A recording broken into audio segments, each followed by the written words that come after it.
Darlington Raceway in South Carolina. Approaching the end of the race tonight at midnight Eastern Time. That's 9 o'clock on the West Coast.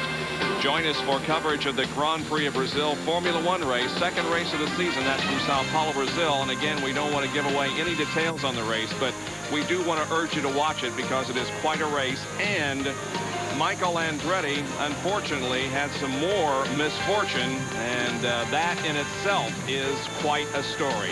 Midnight tonight. And again, our thanks and hats off to the Family Channel Blimp for providing all of today's aerial coverage of the Transouth 500 from Darlington. Chief pilot Alan Burrows has done a great job providing those overhead shots. Well, for those of you who had tuned in to watch the checkered flag program regarding the IndyCar race from Australia, it will air tomorrow at 3 o'clock Eastern Time, tomorrow afternoon, 12:30 Pacific Time. It was scheduled for 4:30, but we're not finished with our race yet, so we'll put that on at 3:30 tomorrow afternoon. Now, Earnhardt has caught Kenny Schrader to put him a lap down. Now, he's been following Schrader for a couple laps. Schrader doesn't want to go that lap down. Meanwhile, Mark Martin is probably gaining a little more time than he would if Earnhardt was in clear racetrack. There's Mark Martin coming. Schrader, by the way, is a 5th position, so Earnhardt is looking to take a lap away from the 5th place car. And once again, Schrader is running about the same spot on the racetrack that Dale Earnhardt is running. And it's hard for Earnhardt to go to the bottom of the racetrack where he's showing all day long. It's been difficult for him to run on the bottom. He needs to run on top and look where Schrader is. All right, let's try it. Once again, we'll check the interval. Once again, here comes Earnhardt. The clock starts.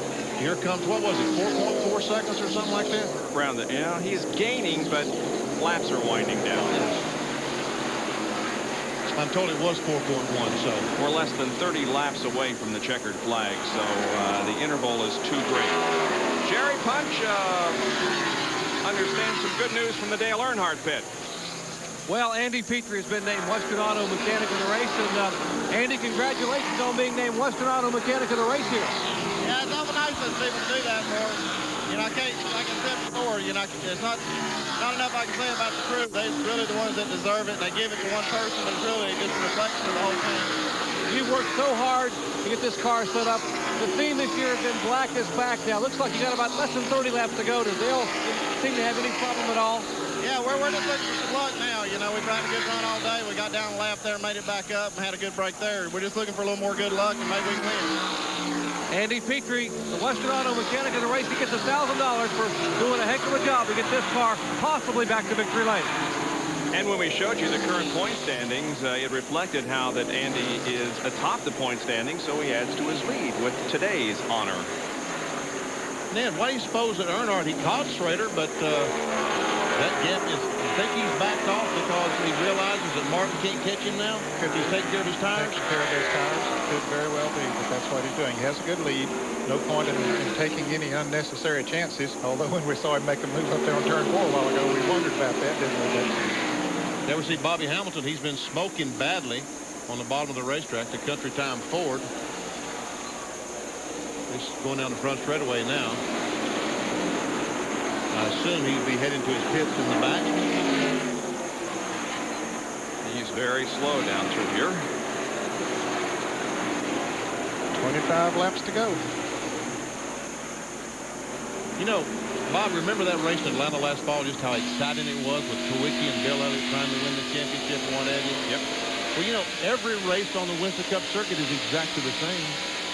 Yeah. What Earnhardt does today and next week and last week determines on what he's going to win the championship or not. Yep, you're right.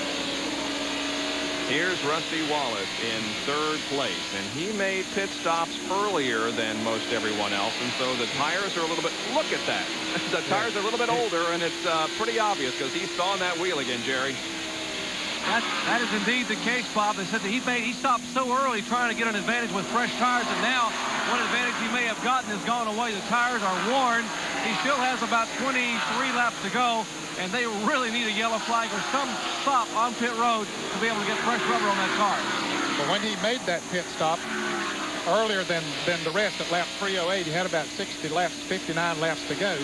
Now, Dale Jarrett had just passed him as we see him spike that wheel again. And when, after their pit stop, after Jarrett pitted, he was 11 seconds behind Rusty. Now he's only 3.5 seconds. So Jarrett, with the pressure tires, is able to move in closer to it. Whether he has enough time to catch him now till the end of the race, well, time will tell. Yep.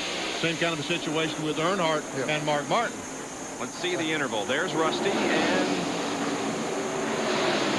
there's Dale. Yeah. Entering turn 3. And there's Ricky Rudd, who was right behind Jarrett. There's Dale going to the high side of Ernie Irvin. 22 laps to go. And Dale Earnhardt will have his 54th career victory in his pocket. Can he hold off Mark Martin and Rusty Wallace?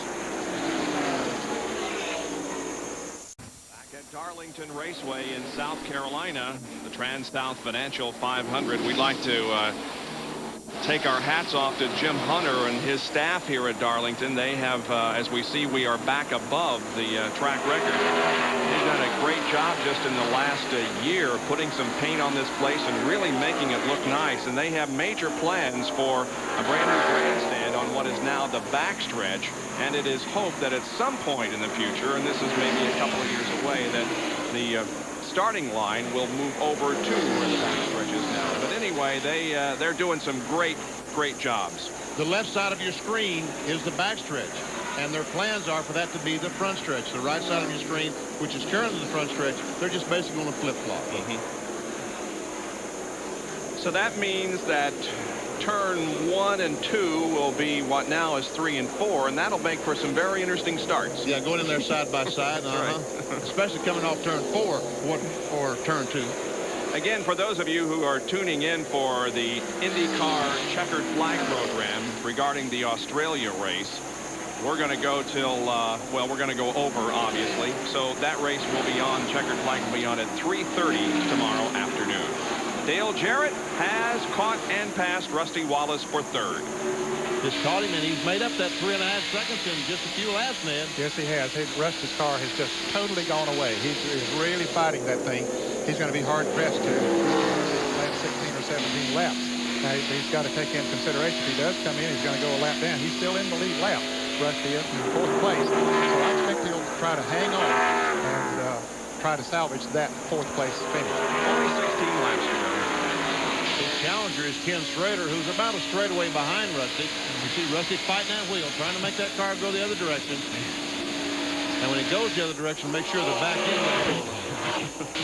Yeah, he has his hands full right now. There's no doubt about it. Here comes another Napa Field summary here for you, showing 4 cars on the lead lap. And this will be the last one you'll see today. At the end, you'll see a finished result, but Bill Elliott back now 4 laps behind. Bobby Labonte, the leading MaxCar rookie contender. Jeff Gordon, 24th. It says out. I guess he is out now, isn't he? Yeah, he came back and ran some laps, but I think he's out now. And there's the 39 cars that started the race. Showing Harry Gant, who had a very bad race today, dropping out early. Dale Earnhardt, the Kannapolis, North Carolina driver of the GM Goodwrench Chevrolet, just a few laps away now from another win.